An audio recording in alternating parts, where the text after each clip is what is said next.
Welcome to the Are We Idiots Show, where we question the status quo on society's important issues while mixing in plenty of laughs along the way. Now here are your hosts, Mark Weaver and Rich Kroll.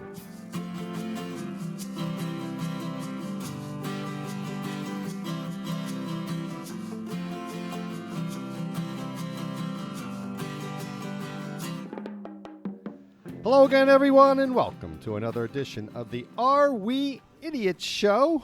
We are your hosts, as always, Richard B. Kroll and Mark R. Weaver. How's that, Richie? That's tremendous. I like the middle initials. They're critical to our identity. Glad you're putting those in there. And I'm saving the Whoa Nelly till the first time that we're back in the studio together, because if you didn't know, Rich is still over Skype.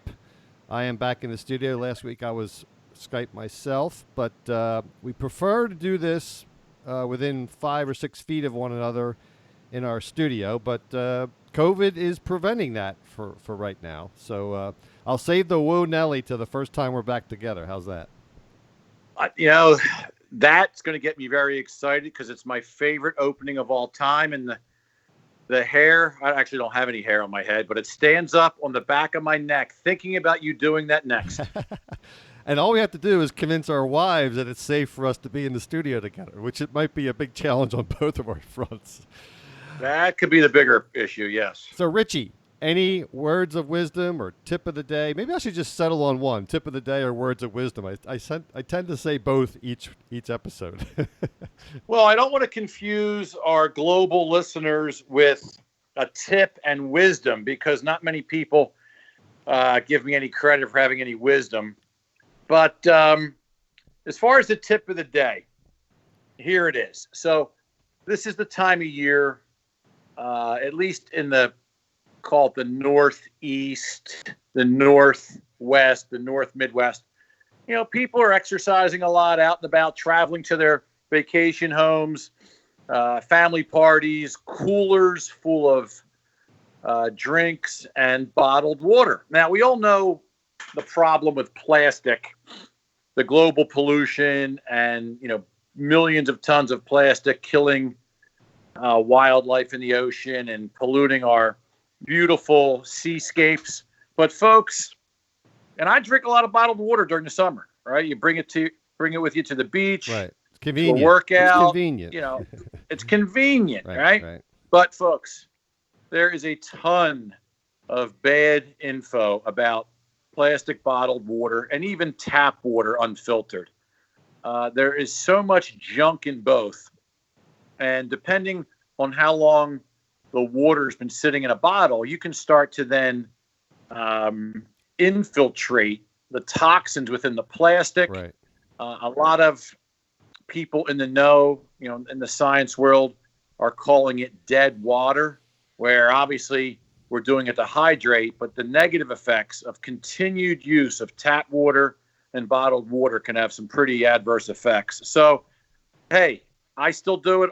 You're on a boat somewhere, or you're on a long car ride, you're going to need your bottle of water. You're at a track, working out or something, but try to reduce your bottled and tap water and only drink as much as you can filtered water. Put a filter on your tap, create a filter system, filter out of your refrigerator, and you'll have long-term healthier effects. And I can't say I always do it, but a lot of my family members just carry a thermos of water, and that's a lot more, it's reusable, obviously. It keeps it cold, and you can just fill it up with that, and you can have a tap system like Rich mentioned with a filtered water in your refrigerator. You can even do it. So lots of ways to do that, and totally agree. By the way, speaking of water, Rich, I have a house near the beach, and I was just thinking about on why you got on this tangent, but I keep getting reminded that 2/3 of the Earth's surface is water, and how little we know. We should do a show sometime about the unknowns of the depths of the ocean. It's like such an awesome thing, the ocean. And when you think about it, 2/3 of the Earth's surface is water, and we barely know anything about it. Do you ever think about that at all? I know I'm way off on a tangent, but When you No, I have, because we think of outer space and all the cool possibilities of what's out there. Right. Is there alien life? Is there life at all? You know, but there is alien life and some weird stuff hovering, you know, where the greatest depths of the ocean are. I think there's, you know, some spots that are 3 to 5 miles, maybe even 7 miles deep, right. where man can't get down there due to the water pressure factors and everything else. I know some modern technology entrepreneurs have built some vehicles to go down there, where it's pitch black, but there's still weird stuff living down there. So yeah, that could be interesting. It's a weird situation where we want to go to outer space, like you mentioned, but there's, other than maybe Jacques Cousteau, remember him from our 1970s, where he used to have shows. I love Jacques Cousteau, absolutely. Yeah, I mean, he was like one of the most famous explorers of the seas, but you know, really, there's no one that's exploring the depths of the ocean, and I wonder why we don't do that. But we'll talk about that on another episode. On this episode, do you think our listeners would prefer if we quickly did an episode right now instead of the immune system? Yeah, you know me, I like to be a little bit more prepared than that. You could probably do that off the top of your head, but I certainly couldn't. We want to thank our patrons, Mark Zlotnikoff, Eric Weaver, George Muldoon, Mike Smalls, Chris Barbie, Dr. Dave Nadler, Alvaro Puga, Rick Linares, Darren Tapp, Scott Carney, Larry Helms, and hopefully you, if you're listening there and you haven't become a patron yet, go to our website, areweidiots.com, go to the supporting listeners tab, and please click on the Patreon link and sign up. $5 a month, $8 a month, $10 a month, $15 a month. Don't delay. If you've been listening to us say this for 40 episodes and you've never done it, please go and do it. How's that for empathy? Wow, I thought you were breaking into a Captain Noah commercial. I was having flashbacks to my youth. On channel 12 or public television appeal, right? Send your money to dear old Captain Noah. Send today, send right away. That was good. And your voice is getting better. Yeah, I'm losing weight. That's why. There you go. We'll talk about that in a little bit, I guess, because we're going to talk about foods that build the immune system. But first, Richie, we always have the Idiot of the Week, and today we have two listener-supported. See, you got me into the fundraising. Listener-submitted nominees, and if you're ready, Richie, here we go. Go for it. A father in Kentucky is accused of allegedly firing a gun inside his home after becoming agitated when he repeatedly lost an arm wrestling match against his son. The Boone County Sheriff's Office said they were called to an address in Florence, Kentucky, following a report of a subject with a weapon just before 1 a.m. on July 6th. Yeah, 1 a.m., I think you can know what's going on here. When deputies arrived at the scene, they found two family members outside the home who had escaped safely. The father, 55-year-old Curtis Zimmerman, refused to come out of the house when prompted, resulting in a standoff with police, which lasted several hours.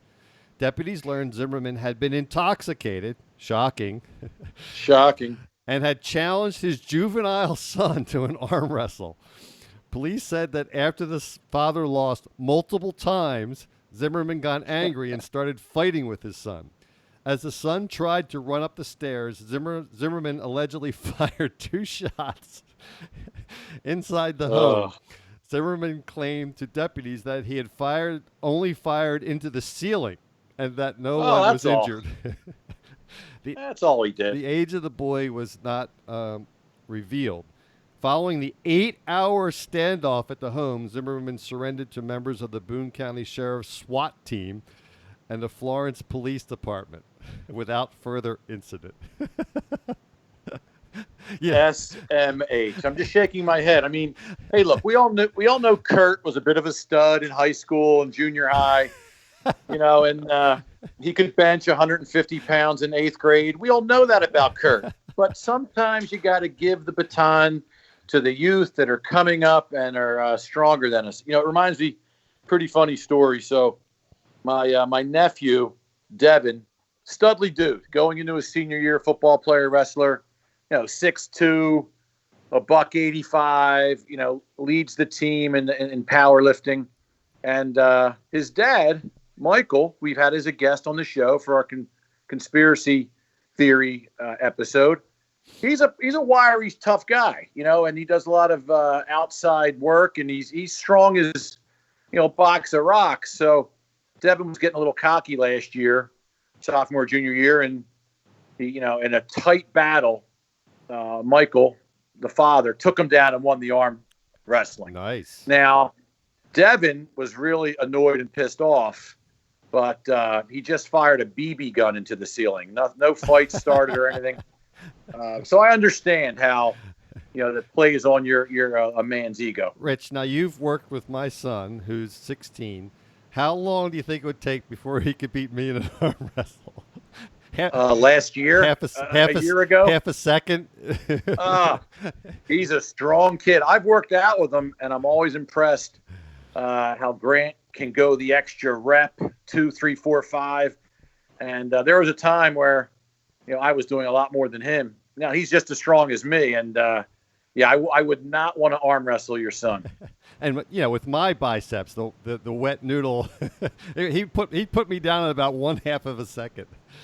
Yeah, you might have lost to him 5 years ago. Who am I kidding? All right, nominee number 2.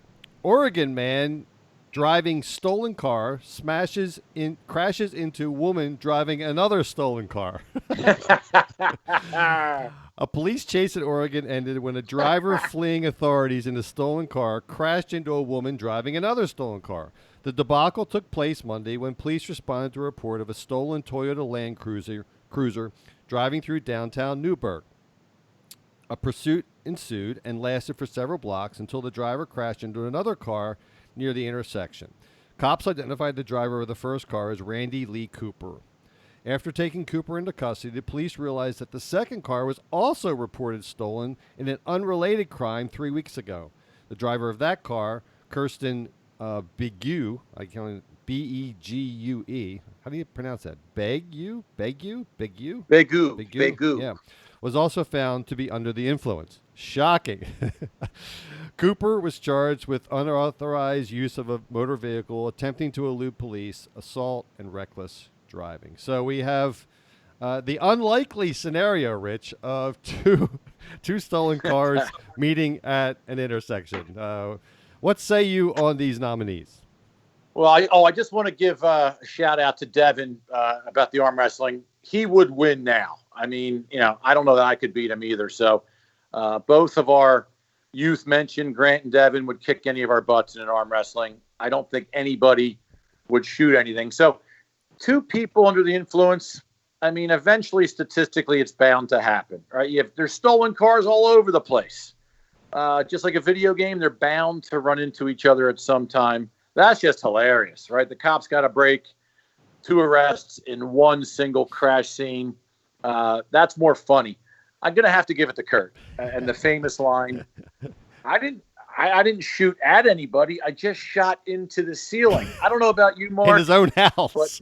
But I don't have any bulletproof ceilings in my house. It's pretty much drywall covering 4x8s. So, if you got a kid or a family member or even a nice flat screen TV up above you, it's stupid on multiple levels. And if anything, the guy should have been proud of his kid. Yeah. Hey, way to go, man. You finally can beat me.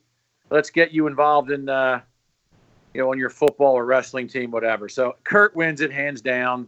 That's just mind-blowing to do that in your own family home. And maybe I'm being a little stereotypical, the Southern hick stereotype, so apologies in advance. But, the fact that it happened in Kentucky is maybe not as surprising. It wasn't the pastor snake healer. Wasn't he from Kentucky, or was it Tennessee? I can't remember. But that was another idiot winner. It's a lot of interesting theories and belief systems going on down in the South, for sure. So, Richie, we're going to transition now, speaking of the South, and we're going to talk about building the immune system. And we got the idea for this show because obviously we're in a global pandemic, and while it's always good to build the immune system, it's particularly good to have a strong immune system when you're trying to fight off a highly contagious virus that is sweeping the globe. And when I say, speaking of the South, as we tape this episode, it's the 16th of July. Over the last several weeks, the southern states in the U.S. have really, been hit with a huge wave. And I couldn't help but remember the fact that the governor of Florida back a month or two ago, maybe 2 months ago, went to Washington. He's a big proponent of Trump. And he went to Washington and he came out on the lawn and had this tirade against the media of saying, see, you guys questioned whether Florida was doing the right thing with COVID and leaving things open, and we have no problems there. We're the model. And, now he's eating those words because Florida is probably the worst of the southern states. Obviously, Arizona, California is doing poorly, Georgia, Mississippi, Texas. So, before we get into the immune system, any comments on kind of the current state of COVID across our country? And, if you're under a rock or something, we're handling it the worst in the world as far as number of cases, deaths.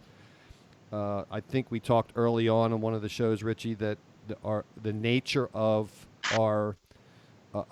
us Americans, we're independent minded. The states are all independent.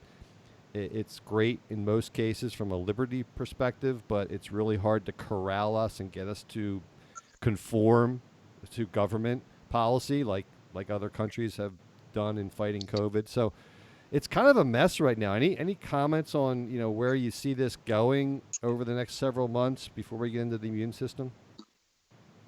Well, there's a lot of debate on what even works.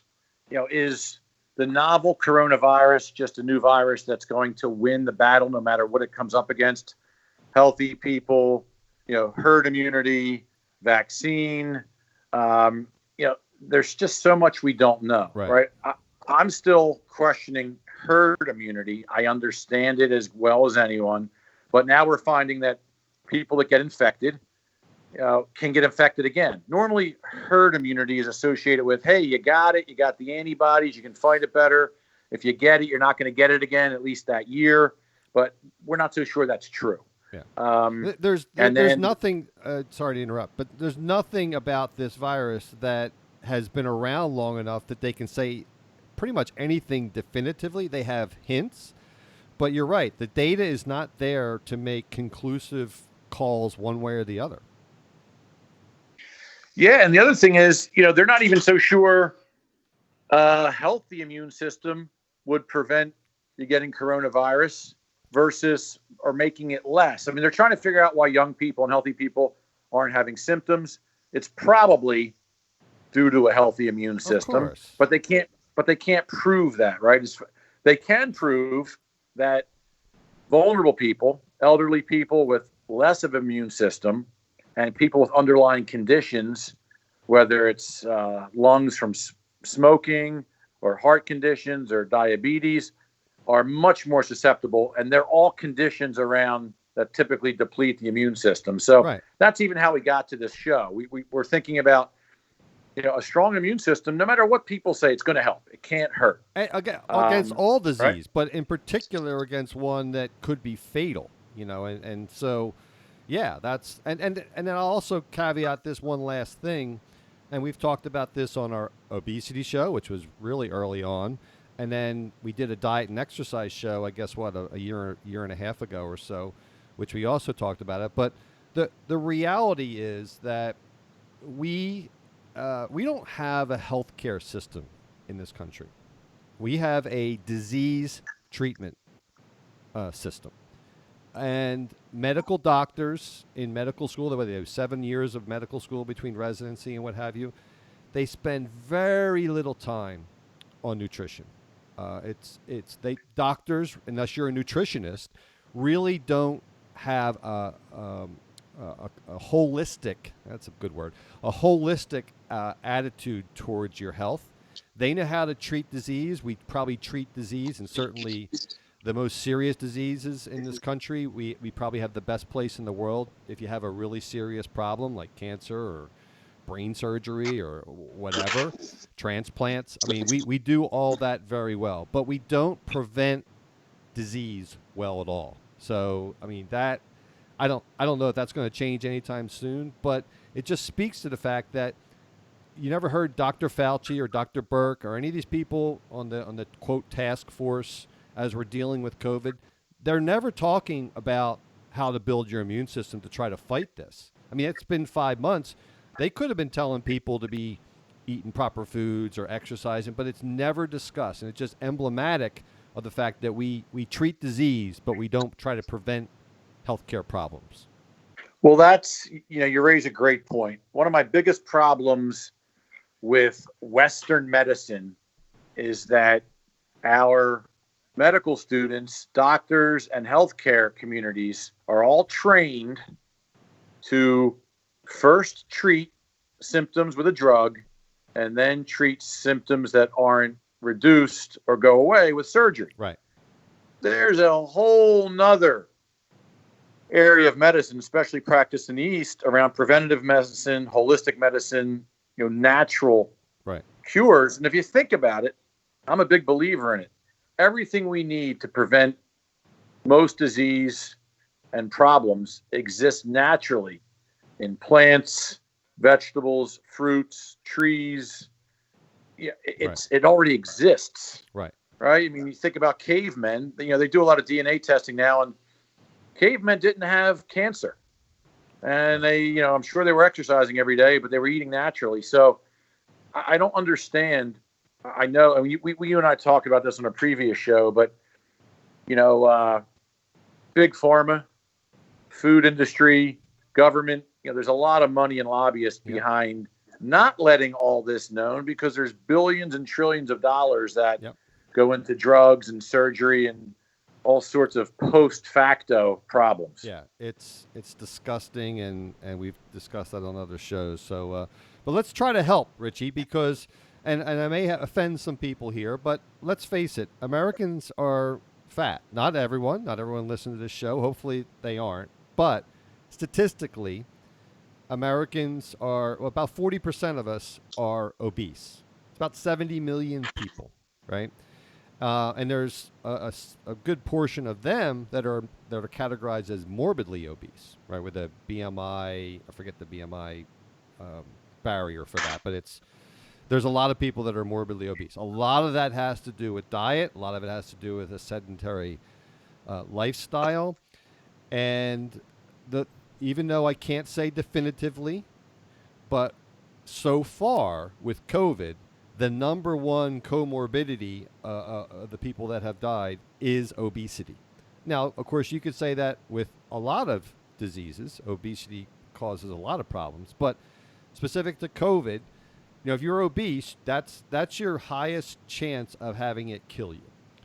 And so we've talked the show on diet and exercise, and we're a little more specific, but let's talk about, Rich, the immune system, the body's immune system, what it does, and then let's talk about specifics of exercise and some foods that would help you build the immune system. So I'm going to do my best to briefly describe the immune system, Rich, but I'm sure you're going to correct me because you are more of a biology and physiology guy than I am.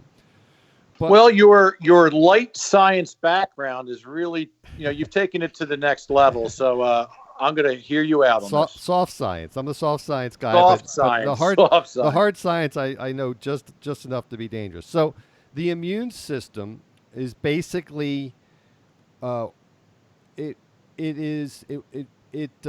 this? It attacks. This is a good start, by the way. This is a really good start. I'm just trying to phrase it right.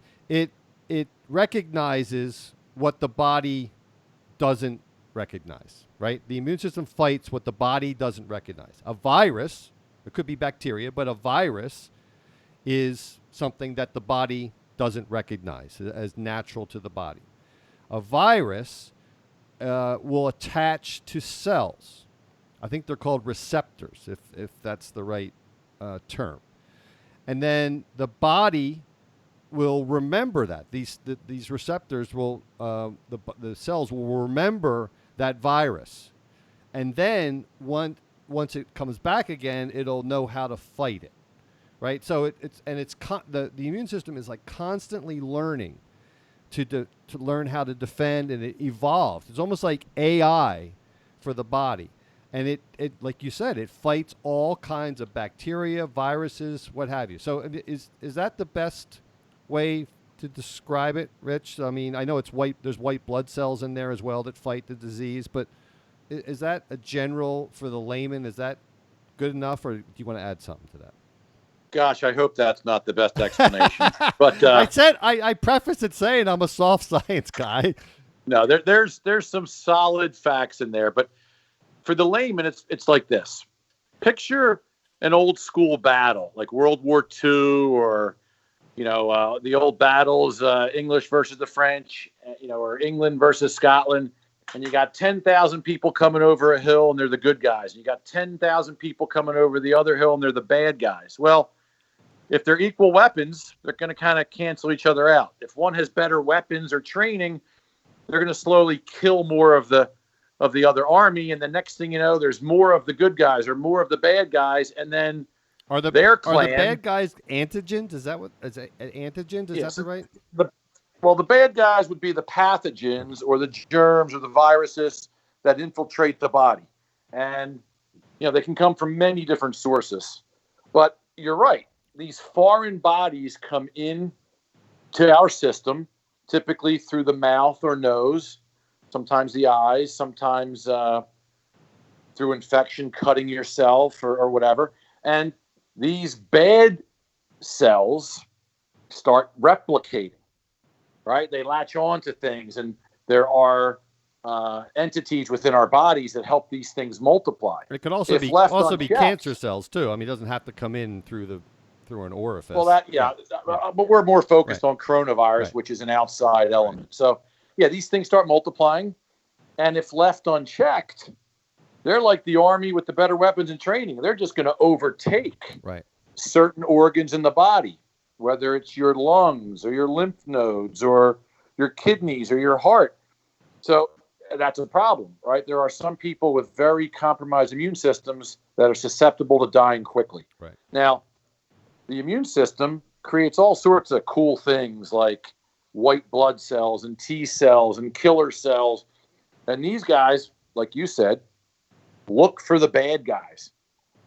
Hey, they're sitting around, having their cocktail, watching ESPN, or like firemen waiting for an alarm. And next thing you know, hey, what's this coming into Sector 9? This doesn't look good. We haven't seen this before. And then they send these guys out, and they start fighting the bad guys and killing the bad guys as best they can. Sometimes the pathogens look, they mask themselves to look like they're okay, so they kind of infiltrate. Like Rutger Hauer, like Rutger Hauer, exactly. So it's a battle of good versus evil, and whoever has the stronger side will win. Sometimes completely defeating the enemy that's come into their body, or at least battling it to make the effects less, or sometimes like with coronavirus, and depending on the individual, not knowing what to do and being completely overrun. Right. That was good. I'm glad I have you as my partner because your strength is my weakness. So that was good, and I like the analogy of a army. All right, so let's talk about Richie. And we did it on the diet and exercise show a little bit, but exercise can help flush, bacteria from the lungs and the airways. But what else does exercise do to help with immunity? So you raise a good point. Before I tackle exercise specifically, because we're going to focus on a couple topics, but there's 8, 9, or 10 critical bullet points in life that'll help your immune system. So we're not going to go through all these and break them down as to why, but you already mentioned, I'll call it the big three, right? Maintaining a healthy weight, exercising regularly, and eating a proper diet in fruits and vegetables. Yeah. Now, the others that impact negatively your immune system are smoking, Alcohol, if taken in abundance. Yep. Lack of sleep. Sleep is a huge one. Right. Our cells repair, and we flush toxins when we sleep. Drinking plenty of water, which is one of the best ways to, if not the best way, to flush toxins. Not out of a bottle, not out of a plastic bottle, though. Not out of a plastic bottle, which introduces toxins. No, filtered water. Also, taking steps to avoid infection, which is big with coronavirus right now. Washing your hands. A lot of these germs or viruses are passed from our hands to our own hands, to our own mouth, our eyes, our nose. So washing hands is huge. Cooking meats frequently. Now that's more around gastrointestinal disorders, or like when you get, botulism or food poisoning. And then also a big one now that's really only come to be known in the last couple decades is reducing stress. Yeah. Right. And that's one the whole country has been moving more towards. You've mentioned on many shows, we all just have busier, more stressful lives, more neurons are being attacked every day because of all the stimulants in our lives. It's hard. That's going to be the hardest one for Americans to shut down, I think, unless you just go off the grid. Well, you do have to go off the grid, and we talk about that as one of the cures to some of the social media stuff. There are a lot of practices out there around meditation and detaching. My wife does it. My sister teaches as a whole practice for healing around meditation. It really, really works because when you're stressed, it produces stress hormones and cortisone and all sorts, cortisol, and which attacks your immune system and your organs. So also, that's a big one. But also exercise does and a lot of people, exercise helps deal with stress as well, which is correct. Right. So that's the perfect segue. Exercise does 3, 4, 5 critical things. One of them is reducing stress. So people that go take a walk, go lift weights, go ride a bike, do an elliptical trainer, yoga, go for a swim. Yoga's a big do one. Yoga. Yeah, it kind of, the mind focuses on the exercise as your metabolism and your body temperature go up. The brain starts to release chemicals that actually fight stress hormones. So that's a big one. The less stress you have, stress hormone in your body, the better your immune system works. Right. Physical activity also helps flush bacteria out of the lungs and airways, which should then help reduce your chance of getting colds, flus, or other illnesses. Does that include having sex? So that might be a good sales pitch for my wife, right? I could say, hey, you have to help me here. Absolutely. All wives should be very aware of that fact and help their husbands that way. Let me know how that goes in your house when you try to sell that. Yeah, good luck, right? Exercise also causes the increase of antibodies and white blood cells, and these are the good army that the immune system produces. So these are the body's immune system cells that fight disease, and with exercise they circulate more rapidly, and they also can detect illnesses earlier than if they were just sitting around, in the shop waiting for the alarm to go off. Other things that, some of this stuff isn't necessarily 100% proven, but they believe it to be true. When you exercise, your body temperature goes up, and that may prevent bacteria from growing. So the temporary temperature rise in your body fight infection, which common sense makes sense. Why do you think we get fevers, Mark? Yeah, I've actually never heard that theory, but as you say it tends to make sense because the fever is the body fighting the enemy, the other army. Correct. Yeah. One of the immune system reactions is to raise the body temperature because higher heat will kill off not all, but many of the bad army. So if you create that situation naturally and temporarily, that can help. And if Rutger Hauer's on the other side, your body may have to go up to 105 or something because he's tough. You may have to he's go tough. above healthy levels. Yes. So there's some of the main reasons exercise is critical. The young people listening are like, who in the world is Rutger Hauer? Why do they keep? It shows our age when we're referencing Rutger Hauer. So go look him up. You'll figure it out, folks. All right. Anything more on exercise, Rich? Before I mention a few. Well, only that, other than diet, which is number one, control of your weight. Exercise is number two. So regular exercise will help control your weight, burn more calories, which help lead to obesity, because ultimately obesity clogs up the body from everything we're mentioning working. It prevents the good army from getting out of their room, coming down the pole to go fight the battle. Right. So let's in our remaining minutes, let's talk a little bit about diet, right? And we've talked about this on many other shows, and I think I've been very candid that I eat the right amount of food, but I'm disciplined in a lot of areas of my life, but I'm not very disciplined in the types of food I need to eat. So I've always been the proper weight. I've been pretty much within 4 or 5 pounds for 40 years, but I don't eat that great. I don't eat enough vegetables, and I don't eat enough fruit. And I probably eat enough grains, but of the top three, I only eat one of the top three enough of. And, we've talked about on another show that a vegan diet and all these doubters out there that say you have to have meat or whatever for proteins, they haven't done their research. They've been brainwashed. You can eat a vegan diet and get all the nutrition that you need. It's probably, I think we both agree, Rich, it's probably the best diet if you can do it. And basically, to build the immune system, a vegan diet would be the best choice. A vegetarian diet would probably be the second best choice.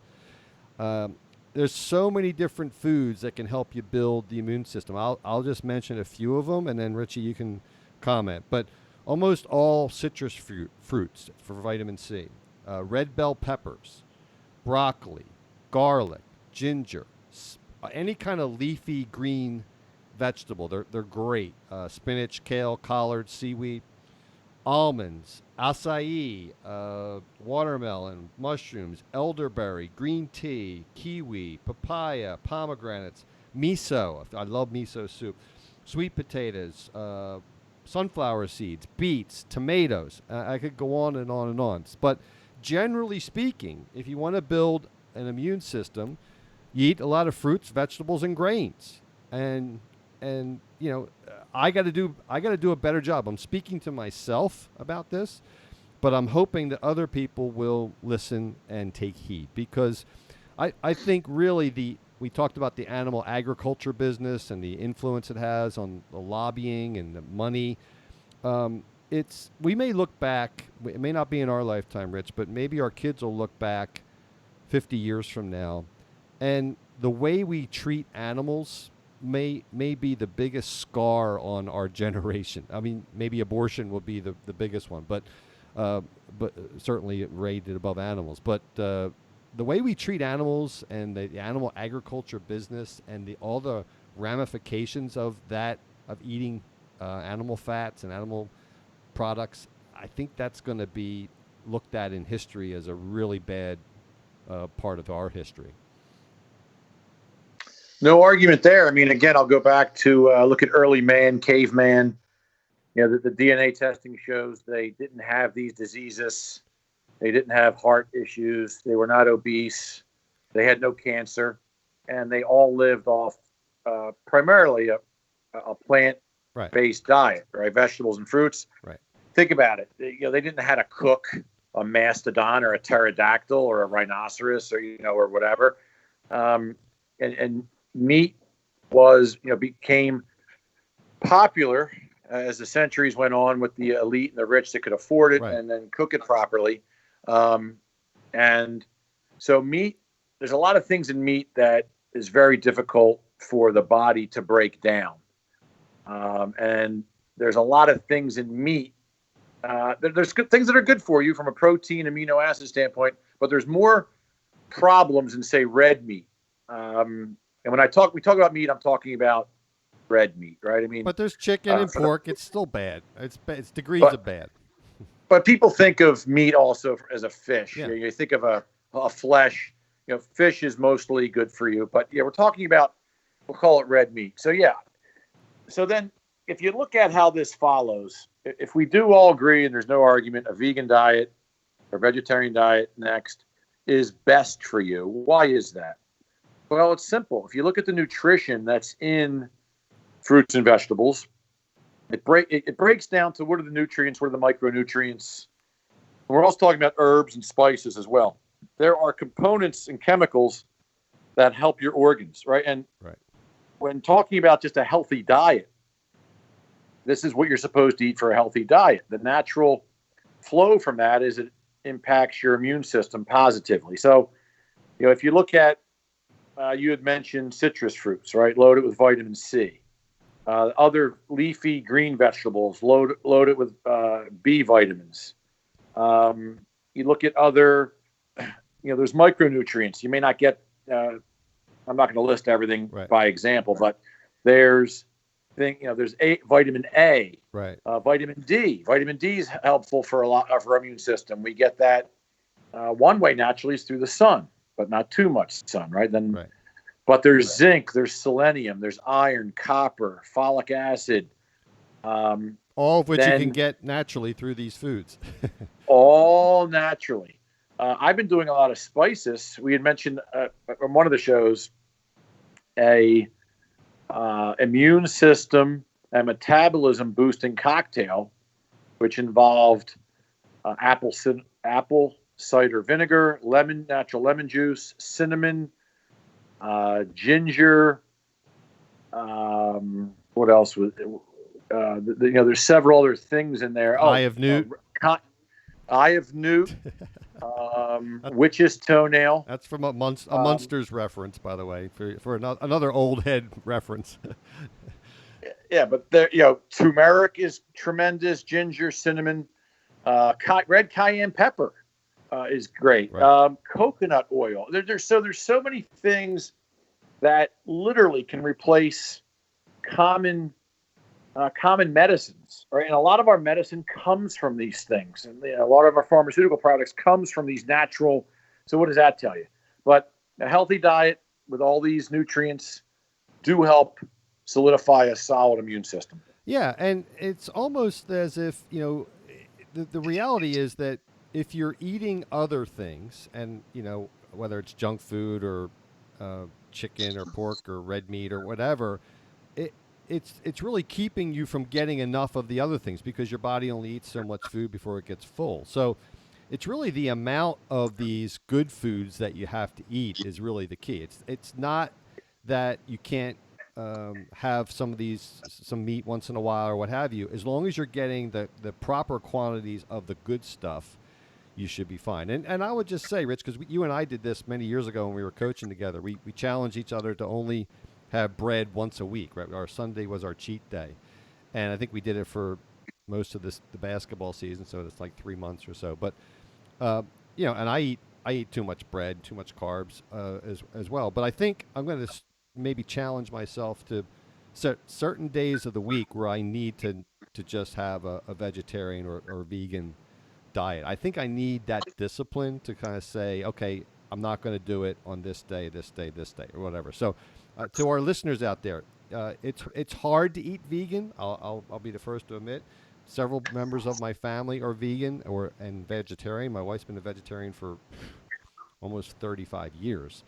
So it is harder, and you have to kind of figure out how to eat and shop for that kind of stuff. But there's so many more possibilities now for organic and vegan and vegetarian and gluten-free. There's so many different options in our society now to do that in grocery stores than there was even 10 years ago. So it's a lot easier. Don't be intimidated by it, and try it. Try to eat more healthy. Final comments, Richie. Well, one of the things we also didn't mention was essential oils. And there's a lot of studies right now, and there's a lot of scams too, folks. There's some really wild stuff a lot of people are not familiar with, whether it's lavender oil, tea tree oil, peppermint oil, lemon oil. There's hundreds of them. And a lot of them have been shown to fight ailments, diseases, and a lot of things. There's no proof yet that any of these in particular fight coronavirus, although my sister educated me on one. I think it's birch oil that has a similar, I don't know, RNA or whatever of coronavirus or DNA of coronavirus. So if you ingest or breathe in this birch oil, I think it can help fight.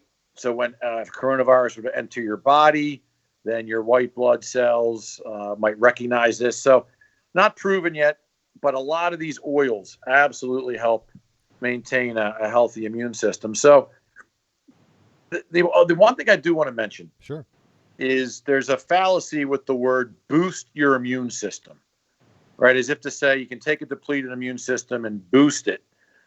Because pure boosting of the immune system could be a very negative thing. There's actually a disease where if the immune system becomes overactive and produces too many good guys, they start looking for bad guys. There's no bad guys, and they start attacking the good guys. Right. So I forget what the disease is called, but it's when the white blood cells or the killer cells or T cells actually start attacking healthy organs. So That's you wouldn't want to necessarily, isn't it? Like autoimmune diseases? Well, that's part of it, yeah. But there's another disease where an overactive or boosted immune scleroderma? system. Throw that in there. Maybe Bora Bora, maybe scurvy, and maybe rickets too, as well. No, scleroderma is a real disease. I'm kidding, yes, but I don't. That's out of my pay grade for today. Okay. But yeah, an overly active immune system is not a good thing. So we're not talking about. I said there's a lot of scams. I remember echinacea. Oh yeah. 10 years ago, 15 years ago, 20 years ago. Take echinacea. It's a plant-based additive. Maybe it worked, maybe it didn't. But a healthy person wouldn't want to boost their immune system any further.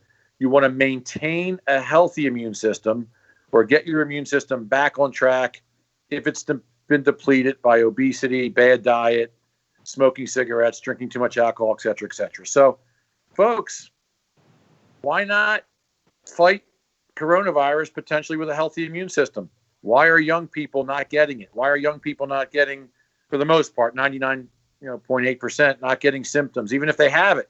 Because they have young, healthy, vibrant immune systems. Yeah, and we want all our listeners to live a long life and put your shield of armor on. And by the way, is the human body not amazing? As you're describing that, the immune system, it's like, what an amazing, it's amazing how we got here from that primordial sludge, isn't it? It is mind-boggling. That's out to Alvaro, our buddy. So a little jab at Alvaro. But hey, good show. Good show, Richie. And it's July and August, so we may take a little bit of a break over the August time frame. We haven't figured that out yet, but we're going to be focusing on this chaos that's going on in a global society in one form or another, and we're going to start talking a little bit more about the upcoming election.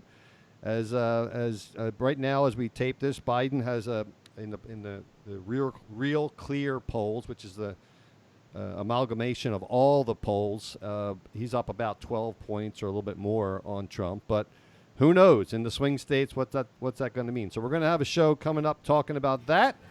And as always, please remember, if what you see or hear sounds idiotic, then we're just the guys to help you sort it out. See y'all next episode. Take care. Thank you for listening. Please download, subscribe, share, and review on Apple Podcasts, Spotify, Stitcher, Google Play, and also our website.